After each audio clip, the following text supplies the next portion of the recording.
today I'm brave enough to take that step.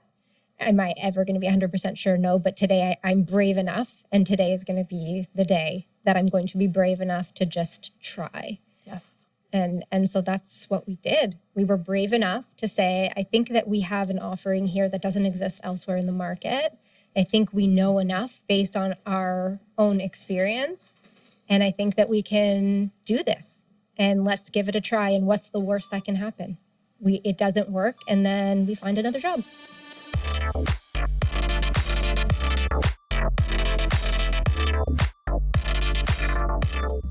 I recently joined Sidebar, and I have to share my experience with you. Sidebar is a leadership program that accelerates your career. The program is designed for the world's most dynamic leaders and professionals who want to do more, do it better, and do it faster. Sound like you?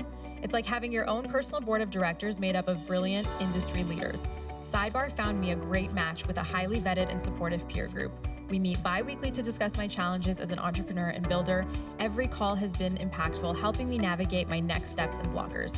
Peer groups provide accountability, diverse perspectives, and raw feedback, which is the most important, and everything is confidential. The best part is Sidebar runs the program and you just show up. They have the tech, the people, and the processes to drive impact and growth. Professional facilitators lead you and your peer group through a research-based curriculum that unlocks specific insights from each group. Learning from other people's experiences has been so valuable. By joining Sidebar, you are better prepared to face complex challenges, advance in your career, and make a bigger impact. Jump the growing waitlist of thousands of senior leaders waiting to join Sidebar and build your board of directors by visiting sidebar.com/she'sinteresting. That's sidebar.com/she'sinteresting. Hi, everyone. I'm so excited to have an incredible Toronto entrepreneur and leader in reproductive health on the show today. Welcome, Samantha. Thank you. She is the co-founder and CEO of fertility startup Bird&Be. Bird&Be is revolutionizing at-home fertility support. They offer daily packs of doctor-formulated preconception and prenatal vitamins loaded with top quality ingredients at just right doses delivered straight to your home. You don't even have to leave. And at-home tests to give you information sooner so that you can proactively flag reproductive health issues. Very important. Bird&Be is a venture-backed startup funded by some of the major heavy hitters that you may have heard of, like Brian Lee, the co-founder of The Honest Company, BAM Ventures, Founder Collective, Slow Ventures, Scott Belsey of Behance and Adobe, and many doctors from across Canada and the US. This is major. Congratulations on securing that VC money. Thank you. It is incredible to see that you've secured this funding for a fertility startup. On average, only 2% of VC funding goes to women-led startups. So I think it's incredible that you've been able to get that funding, get that money. Also, I will say, before launching into the startup world, Samantha co-founded one of Toronto's leading PR and digital agencies, ROI Relations. She managed and grew this company for 10 years before selling it in 2021. You're incredible. Sam, welcome. Thank you. Thank you for having me. I feel very honored to be here. I am so honored to have you on the show. Samantha is an inspiration to many of the Toronto entrepreneurs, and I want to talk about your early days as a founder. Let's start from, let's take a few steps back to your pre-agency owner days. So I want to share your entire journey as an entrepreneur with our listeners, because everyone's probably like, how did you play chess so well to get to where you are today? And to do that, we need to start from the beginning. So I'll set the scene. It's 2011, and you're working full-time in global comms at MAC Cosmetics. So what was the catalyst for you to start your agency, to leave your corporate job at MAC Cosmetics? That's huge. People dream of working for MAC. And how did you know it was time to branch out on your own? MAC was a wild, crazy, and incredible experience. I have many, many fun stories from my days working there. But the driver behind me leaving was actually tied to the need for more flexibility. And I think as women, that is something that we all are seeking in our day-to-day. At the time, the flexibility was actually related to my husband's job. He needed to move for work, and I needed to move with him, and I needed to be able to be flexible with my location. We were in Toronto.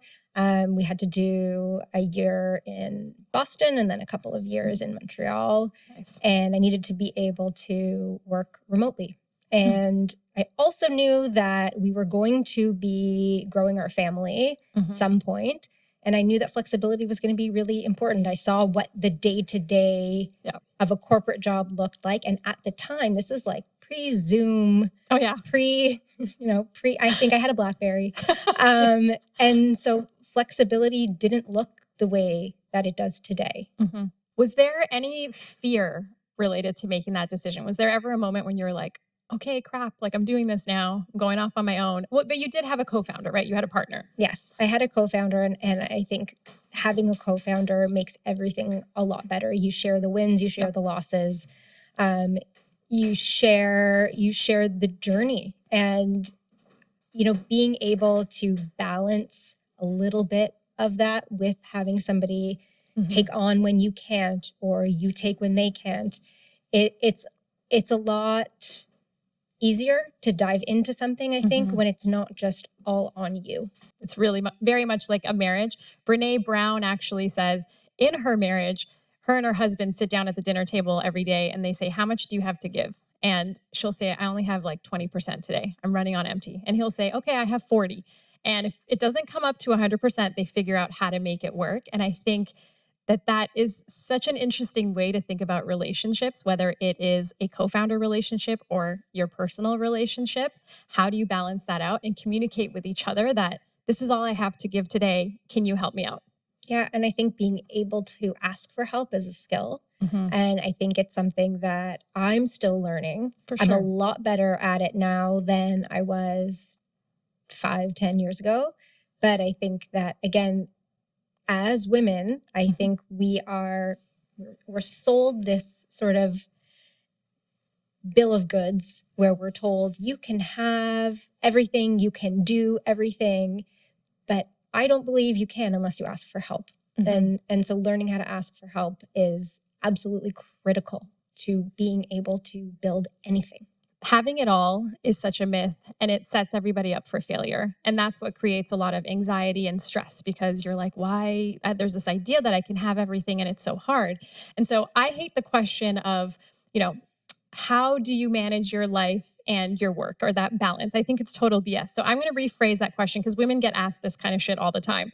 I want to ask you, how do you and your partner build systems that support your life and help you guys both balance your work? It's my favorite question, and I agree with you. It's absolute bullshit that women get asked those questions. Like men in interviews, do they get asked, how do you balance your life? No, they don't get asked that. Yeah. So I appreciate your reframing of the question, and I think it's really important to dial into the fact that you absolutely need to have systems and support. And I think it's really important to acknowledge that those who do not have the support, either from a community or financially, are going to have 50 times harder journey than the people who do, and the people who come into work, life, entrepreneurship with the privilege of having community and some sort of financial stability, because without it, your journey is tougher, 100%. On our end, so my husband is also an entrepreneur, and he has an incredibly busy schedule. I think he is involved in 4 different ventures, including day-to-day, including practicing medicine day-to-day. That's busy. He's very busy. We have 3 children, and we are generally busy as a result. And I think that having 2 very busy working professionals in the home is a challenge when you have children. I also don't think that our current school system is built for having 2 working professionals in the home. School ends around 3 or 3:30. That's not when the workday ends. So having to build in other types of support is critical to be able to actually do the work that needs to get done every day. I think what we have done and how we have navigated it is understanding, again, falling back on the reason I decided to go this route in my life, which was flexibility. I have more flexibility in terms of hours and where I need to be in a day, generally speaking, than he does. If he is operating or seeing patients, that does not have the same flexibility as I do. If I have something where I absolutely need to be somewhere, he's able to step in for me with some planning. And if not, I have the benefit of having parents who have been incredible and willing to step in to drive my children to and from hockey or soccer or dance or school or whatever it may be.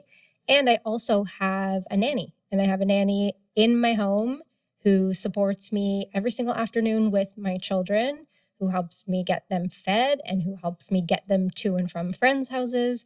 And I acknowledge that this is such a privilege, but if I did not have this support installed in my home, then I would not be able to operate the business at the capacity that I do right now with 3 children. I love that you called that out, the piece about outsourcing support. So I'm going to give a shout out to a previous boss I had when I worked at McDonald's. Her name's Laura. Shout out to Laura. She was a mother to 5 children. They had a blended family. She is now leading McDonald's in Switzerland. She is the managing director. And one of her pieces of advice to me when I worked with her was outsource things that, 1, you don't want to do, or 2, that are going to take up time that you have with your family. Because the more you invest in your work and you outsource, like get someone to help you with the laundry, get someone to help you feed the kids, get someone like a nanny, it's an investment up front and it costs money, so that there is a privilege in it being able to do that. But when you have these systems in place, it helps you to be the best CEO that you can be. It helps you to focus and know that my kids are taken care of. I have extra support. The grandparents are there. My husband's doing as much as he can. We're both doing our best. And I think, if that's one piece of advice for the listeners is you don't need to feel like you have to take on everything. And outsourcing is the best way to help you focus in other areas of your life. I agree. What I've learned, and especially through pandemic life, double down on ordering everything. So no longer do I go to the grocery store. There you go. No longer do I go to any store, really. Everything gets ordered. I've got tons of things on subscription. Subscription is key for not forgetting to stock up on the home essentials. And I think spending our time focusing on our goal, which is for our children to feel loved and supported, that's where we want to focus our time. And anything that we can bring in for additional support, whether it's, driving to and from, or again, ordering food, those are little things that in the long run, that's not the difference for the kids. It's, you're there when you need to be there. And I think also what I've learned and I've really, really leaned into over the past year is weekends. I think we've all sort of come of age in the past 10, 20 years in a world that has put a lot of pressure on us to be busy and to be working all the time and to sort of prove that we are always hardworking. And I think that for me, at least now, on weekends, I can't work because I've got my 3 kids in all kinds of different competitive sports and we're driving here and there and everywhere, 2-3 times a day to different games. There is no other time for me to dedicate to work. So really leaning into the weekends and being present for the kids and also having that actual separation from work has been incredibly helpful, I think, from a mental health perspective. I agree. I think when you learn for yourself, and this is for everyone listening as well, when you learn to have like an endpoint in your day that you stop working, it helps your mind reset. And we actually need that for our brains to function better, for us to reduce anxiety, because otherwise, very quickly, it's something that can spiral where you're like, I should have done this, I should have done that. I have 5 things left on my to-do list. It's now Friday afternoon. But I like that you talk so much as a CEO who has such an important job of having balance in your life. And you mentioned spending time with your kids, and it's not just for the kids either. It's also for you. You're making memories for the future. This is part of your life. As you were going through the process of selling the agency, starting Bird&Be, it was kind of a down time in the economy. Your clients were cutting back. on some of their spending. What is your mindset when it comes to money? Have you always had like a positive mindset when it comes to money? How did you not let the fear of people cutting back interfere with, how you ran your business at the time, and not letting fear get in the way of making decisions? I think I have a pretty conservative mindset when it comes to money, and sometimes a scarcity approach. And I think that is how I was raised. I was raised to be very conservative about money. I like to have that safety net there. And when it came to the agency, we had to make all kinds of cuts because that's what was in front of us. And I think at the time the government was doing those programs where they would support the employees that had been laid off with a salary stipend. And so we had to rely on those programs because our clients sort of cut down on everything, and therefore we had to cut down on everything. I think that as we were building Bird&Be and I was understanding and learning more and more about the financial side of the business, and also understanding that meant that for quite some time I wouldn't be able to take a salary, that became a conversation again at home with my husband. Is that something that we need to look at? Is that something that we can do and that we can support? And the answer was yes. And he said, go for it. Like, we'll be okay. We'll figure it out. And again, that was a privilege that I had. I had somebody in my life who had a stable enough job, especially during COVID. Medicine is a pretty stable career. So there wasn't fear for his job. And he was making enough money that it would be okay, that if I didn't take a salary for some time, that we would be fine. And we knew that, there's other areas of our life that we would be more conservative with. But he was supportive of that decision. And I recognize and acknowledge that is not something that everybody else is able to do. And that makes entrepreneurship that much harder to access for folks who aren't already coming from a place of that privilege. Absolutely. And we love a supportive partner on this podcast, because choosing who your partner is and having their support as you're making these big risky decisions in your life and being brave, you need to have someone there that's like, I got you. Like, you go do your thing. I'm going to stay focused here, and let's regroup again in 6 months, in a year, and figure out what the next step for us as a couple looks like. So it's lovely that you were able to figure this out with your partner to make it work, because look at where the company is now. By taking these risks, taking a leap, Bird&Be got all this funding. You're doing incredible work for people everywhere. And so I love that we're talking about the family side of things. I'm going to do a little transition to go back to your early founder days. We touched a little bit about Sam starting her agency, leaving Mac. So I'm sure so many listeners are considering taking the leap, starting their own businesses, and are hesitant for many reasons. It could be financial security. It could be just having some imposter syndrome and not feeling like they're ready to. So aside from the necessity of needing to have that flexibility in your life, how did you actually take the steps to start your business? How did you find your co-founder? And what advice would you give women that today, in this economy that we're living in, are thinking of leaving their corporate jobs to start a business? So at the time, I was working at Mac with my co-founder, and we both decided to sort of take that leap together. So I think, again, having somebody who you're doing this with and together makes all the difference in the world. I think it gets to the point where, are we ever really sure? Like, do you ever wake up in the morning one day and say, no, today is the day I'm going to be 100%? No, I don't think so. I think it's today I'm brave enough to take that step. Am I ever going to be 100% sure? No, but today I'm brave enough, and today is going to be the day that I'm going to be brave enough to just try. Yes.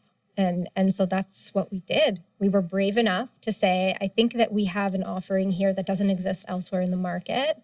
I think we know enough based on our own experience. And I think that we can do this, and let's give it a try. And what's the worst that can happen? It doesn't work, and then we find another job. I love that. That kind of gave me goosebumps a little bit as you were saying it, because I love that you use the word brave. And bravery says so much about being an entrepreneur. You have to take risks. You have to be brave. You have to put yourself out there. And I also like that you ended it off with, you know what, if things don't work out, like I'm still going to be okay. I'll find a job. I'll do something.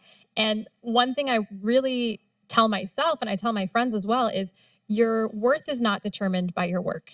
So if you think about your life and starting these ventures as an experiment and position it as an experiment as an entrepreneur, it helps to detach your own value from it, because it's like, I'm just experimenting. I'm trying something new. I'm going to give it my all. I'm going to be brave, and let's see where this goes. And what I also find too is like, it's like diving into the deep end. Once you're in there, you figure out how to swim and how to stay afloat. But if you never jump in and you're always scared to get in the water, you'll never be able to build your skill set, learn new things, and actually surprise yourself sometimes that you can make shit happen. Even though like you don't need to think 2-3 steps ahead, just take the first step. Just jump in. Once you're in there, you'll figure out the next and go, so on and so forth. That's exactly it. And you need to believe in yourself before you're going to get other people to believe in you. And if you're not brave enough to take that step and you don't believe enough in yourself, it's going to be triple as hard to convince other people to join you. Oh yeah, because you can feel the energy, you can feel the vibe when someone is not feeling 100% themselves, when their confidence isn't just there. If you're going, for example, with Bird&Be, if you were going to go pitch these companies and you didn't believe in your own product, there's no way anyone sitting there is going to write you a check, right? Like you have to be like, this is what we're doing. This is going to be great. This is going to change the world. You have some pretty impressive supporters that were part of your recent fundraise. So let's talk a little bit about that process. Like at what stage did you think we need to raise funding? Was it early on when you were first building the business and the brand? Did you bootstrap it a little bit? What was the strategy? It's fun to look back on the early days where there are so many moments of feeling that hopelessness. How am I ever going to get to X, Y, and Z? And then it's exactly as you said, it's one step, one step, one step, one step. And you look back and you've walked a mile. And I think for us, we knew early days that fundraising was going to be essential because we started out, and we have started out as a product-based business, a physical product-based business. So that requires inventory. And the fun part about inventory and selling physical products is that you have to pay for them before you sell them. So that requires some pretty significant investment because you can't just place tiny, tiny orders for things. You've got to place some pretty hefty orders in order to build up enough inventory to actually be able to sell it. So we did bootstrap the very beginning, working on really establishing some of the basics, getting the company set up, getting some creative done, some branding done. And then when it was time to, all right, we've done all of our research, we're ready to start actually placing orders with manufacturers, that's when we knew it's do or die. We either get some money or this isn't going to work. Interesting. So how did you go about fundraising? How did you go about pulling your pitch together? Did you have any mentors or supporters that you worked with? So our team is incredible. And our team is the backbone behind a lot of the various introductions that we got. But the way we sort of started out, even before, getting ready to talk to investors, we had tried it on our own. We tried it on our own once, and we met with a few different people. And I realized very quickly that we did not speak the language of the investor community. I had no idea what these people were talking about and all the acronyms they were using. I came from an entirely different industry. I had no idea. So we ended up getting a couple of sort of mentors or coaches that basically talked us through and coached us through building out a deck in a different way and understanding a bit of this new investor language. And some of this just comes with time, but I think it's important up front to really have somebody help you break down some of these acronyms. When they're asking you questions in a pitch, you need to understand what they're saying. It's like speaking Italian to somebody who's speaking Chinese. Like you're not going to be able to communicate unless you understand the basics of their language. And so as we built the deck and as we started to understand the language, we decided like, all right, we're ready to go. And everybody sort of went out to all of their different networks to say, we have this idea, we have this concept, and we want to speak to investors who invest in pre-seed companies, invest basically in ideas and teams before you have a physical product and before you have revenue. And it's always through somebody that you'll get to the right person. And that's what happened at the very beginning. I was introduced to this incredible founder. Her name is Monica. And she was like, I talked to a bunch of people in my own fundraise, and I'm going to introduce you to a few of the companies that either passed in us or maybe they invested in us, but that would invest in a company that's sort of like yours. And she introduced us to the folks at BAM Ventures. It was Brian Lee from The Honest Company and Shameen Walsh, who now sits on our board. And really funny, great story. Our first deck, on the front slide of our deck said, we are going to be the honest company of the fertility world. And that deck went to BAM before I knew that Brian was involved with the Honest Company. And I was like, this is just the perfect full circle moment. That is amazing. Yeah. How was that meeting when you first connected with Brian? It was incredible. That team got it. They understood. You can tell really quickly. Yeah. I've learned to be able to tell really quickly in meetings with different groups, whether they understand upfront or they don't. We've talked to a lot of VCs and angels, and it's we've heard some amazing things. We spoke to one gentleman who didn't seem to understand why somebody would buy more than one pregnancy test per child. Really? And we're like, I don't think this meeting is going to go very well. Yeah. So they have to there's a vibe. There's a vibe from the beginning.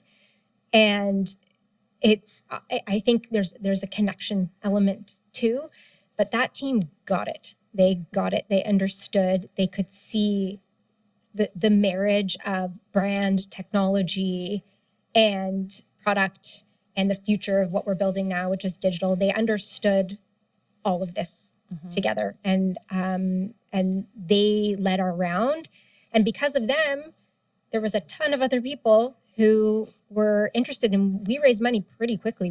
We raised in our first round, we raised 1.8 million in like 4 weeks. That's amazing. It was once BAM was in, everybody else was in, and this was in 2021, and fertility was on the tip of everybody's lips. So we also had the blessing of timing.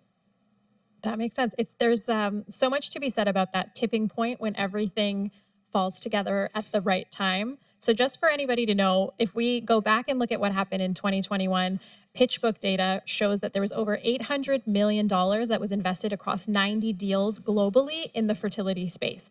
Like that's an over 200% increase from the year before, which is like literally, as you said, perfect timing for you guys to go out to market and bring your product and share this vision. And I love that we're seeing more VCs giving funding to female femtech companies and female entrepreneurs, because I sometimes see that there's like a male entrepreneur that's creating like a period product or something for women. And, you know, these guys get funding so quickly.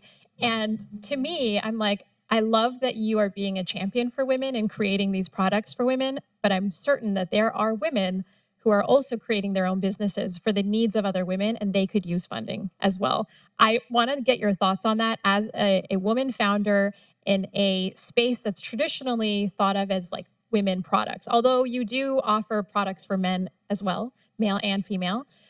What are your thoughts there when you see these things and these potential competitors taking VC money? So I think if I'm going to speak about my own personal experience, I don't feel like I was treated differently in the fundraising process than males, because I'm not a man and I can't really speak on behalf of their experience. Fair. I don't feel like anybody looked at me in a meeting and said, you're a woman and you can't do this. So that was not, again, I can't speak as a male, so I'm speaking from my personal experience. What I do see is a lot of funds looking at products in the femtech or female space and putting questions out there around differentiation in the market and is there too much competition. When we look at products on the male side, I can't tell you the number of ED products that are out there, how many sports drinks companies are out there. Yep. I wonder if the same questions have been raised around those products. I don't know. Probably not. I'm going to go out on a limb here and say probably not, because it's so interesting. Like as soon as there is a male issue, there's all this money put behind it, so much research, so much money. But things for femtech products, there's always this question of like, well, is there enough, like you said, is there enough in the market?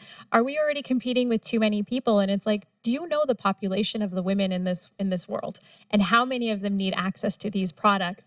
And how is that even a question? But tell us about your personal journey. So when I was running my agency, ran it for 10 years, I was building my family at the same time. And I also was struggling with fertility. And I went through pregnancy loss. I struggled my whole life with PCOS, still do today. And guess what? You still get to struggle with that post-menopause. It's not something that ever goes away, but can certainly be managed. But I was sort of doing both. And I was frustrated. And I was so frustrated because I was working in consumer products. I was working in beauty and I was living in this like consumer marketing world with my clients.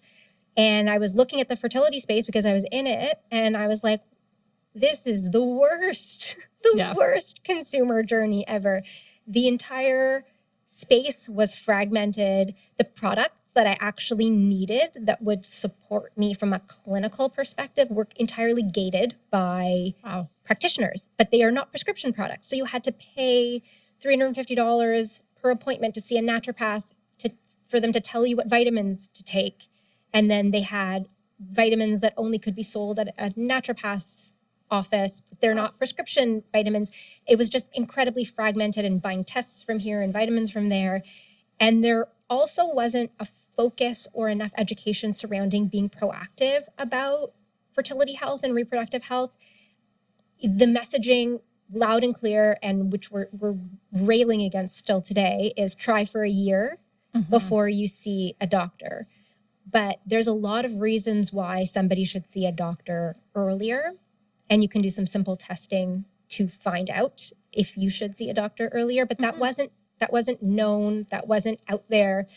And I came through the experience and I realized that my passion really lay there. I wanted to help other people not have to go through what I had gone through. And I really wanted to just double down on this messaging that early proactive reproductive health care can optimize your outcomes. And there are easy and accessible ways that we can help people do that. And so we made the decision that we were going to sell the agency. This was right before COVID hit. And we had an incredible deal. We found a buyer. We found more than one buyer. We found a buyer we were going to go with. And the deal was supposed to go through April 1st, 2020. Oh, wow. Right in the thick of it. And COVID hit. It was March 14th, 2020. And the deal fell through. No. Yep. Because everyone across the world, but everyone, especially in our industry, all the clients pulled their contracts. All of our clients at the time, almost all the clients, they either paused their contracts or they halved their contracts. And this was happening across the entire industry and across every industry. Everybody was frozen. And so the deal fell through and we decided, okay, I guess we'll just sort of hang on. I think we ended up keeping one person on staff.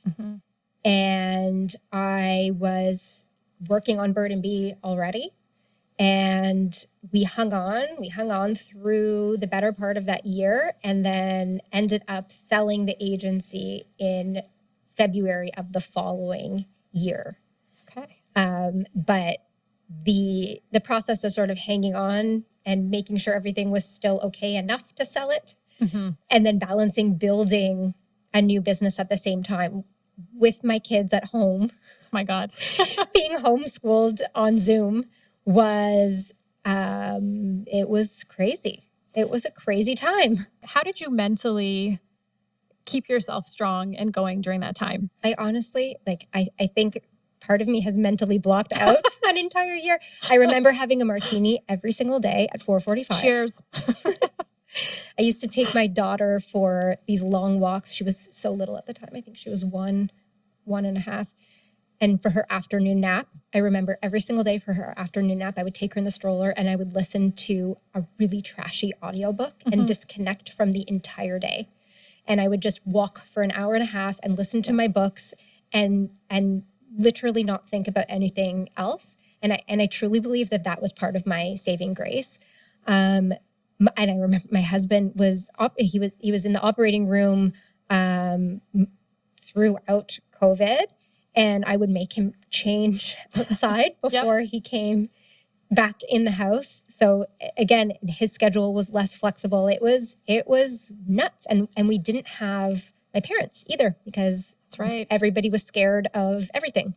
But again, my nanny had just started with us when my daughter was born, and she was living with us. And because of COVID, nobody could go anywhere. And so she saved us. She got us through. She was the only reason that I was able to work, because she would take care of the littlest one during the day. It was at a time where we were building the building blocks of Bird&Be. So if it was fast forward to today, it would not, I don't think it would have worked as well, because we didn't yet have customers. We were still building. So the day-to-day wasn't as packed as it is. There was definitely a bit of an element of more flexibility and less intensity at the time. What were some of the foundations that you wanted to have in your business at Bird&Be? I was so excited to be able to focus on one brand, because at the agency, we had so many different clients, so many different types of products and companies. And I was so excited to be able to focus on one brand that was mine. I got to decide what this brand stands for and how we approach product development and how we name products and pick colors for the boxes and how we speak to people, and to use this brand as a vehicle for the important education that I think that we're lacking as a society about fertility, health. And it was honestly the biggest thing for me was being able to hone the focus in one place. Now today, I feel like, sure, it's focused on one brand, but it's focused, I'm back to having a fragmented focus across many areas of the business, but it's still focused on that one goal, which is helping people to build their families faster and optimize their fertility health. And that is the one thing that we know day in and day out that we get to do every day. We're now, our audience is women that are 30 plus, right? We're ambitious, we're working, we may be married, single, coupled up, whatever it is. What advice do you give to women at this stage who maybe haven't started trying yet, are not really sure, am I going to go down the path of having kids? I don't know. Yeah, there's a few things that we recommend to everybody. You can go and get a full fertility workup from your doctor. And then there's at-home options as well. We're about to launch early next year our at-home ovarian reserve screening test. Wow. For males, it's so important to test your sperm. You cannot know anything about your sperm health, sperm quality, unless you look at it under a microscope, and we make an at-home test. And I say this because I know we're speaking to women and females, but if these women and females are in a relationship with a male partner, then they got to get that male partner tested up front, because you do not want to be wasting your time trying at home for 2 years only to find out that the male has an issue with his sperm. You can find that out right away. You can save yourself a lot of heartache, a lot of stress, and a lot of time. For the females, you can go, you get your fertility workup, you can look at your FSH, your AMH, you can have your actual follicles counted via an ultrasound, you can look at your blood work, you can make sure that all of your vaccinations are up to date, and you can get an overall picture of your health. And then at home, we want to be making sure that we are optimizing on the health side. So we're talking diet, exercise, sleep, stress. We're talking about limiting alcohol, no smoking at all, not even a bit. It's really bad for you. Alcohol is not great for you either. But you know, if you're actually trying to conceive, our doctors will say stop drinking altogether. And then from a diet perspective, we're looking at whole foods, low processed foods, or none if you can, avoid it. And from a sleep perspective, I would say that's one of the most important things you can be doing, committing to a really healthy sleep pattern. You're getting your 7 to 9 hours a night, and you're not straying from that, because during sleep is when we make all of those really good hormones that will help to support egg quality, will help to support fertility and overall health and well-being. And if you're not getting that sleep, then you're in big trouble. Yeah, for sure. And one thing that I learned about recently is that women actually need more sleep than men. So there's like science and research to show that we actually do need to get, like you said, that 7 to 9 hours. And the advice here is put your phone away, get off of TikTok, put your laptops away, and having a really good nighttime routine sets you up for success the next day. So it's not even just about the health side where, yes, you want to get your sleep and you want to rest and restore and all your organs, take care of them overnight as you're sleeping. But if you sleep early, you also will be more successful in your day-to-day because you'll be rested, you can think clearly. And as you said, it helps to balance your hormones. If you're not sleeping well, you're not eating well, you're drinking too much, you're smoking too much, all of these things will impact every area of your life. And exercise. That's the best advice I think I can give for anyone. And I think the one thing that has contributed to my homeostasis and well-being is exercise. You need to move your body every day, every single day. And that doesn't mean you need to do an hour workout at a gym every single day. But you got to get out and move your body. And some days, if you can just handle 30-minute walk, then that's okay. But you gotta commit. You got to commit to lifting good heavy weights a couple times a week. You got to get that cardio in. And it does wonders for mental health in addition to physical health and well-being. So for sure. Even if you can, there's like 7-minute workouts that are really high intensity. 7 minutes. Who doesn't have 7 minutes? Like, think about scrolling on Instagram. Sometimes I'm on there and 20 minutes goes by. I'm like, that could have been a workout. I could have done a hit workout and would have been better for my overall health and well-being. And I want to say thank you for joining us on the podcast today. I think it's been incredible having you on, hearing about your journey from corporate to agency life to CEO and founder of this incredible startup company. You're making such an impact and you're such an inspiration to so many women. And it was an honor to have you on the podcast. I loved our conversation. So I want to say thank you. And I want to tell all of our followers to make sure to check out Bird&Be, hop on their website, follow them on social media.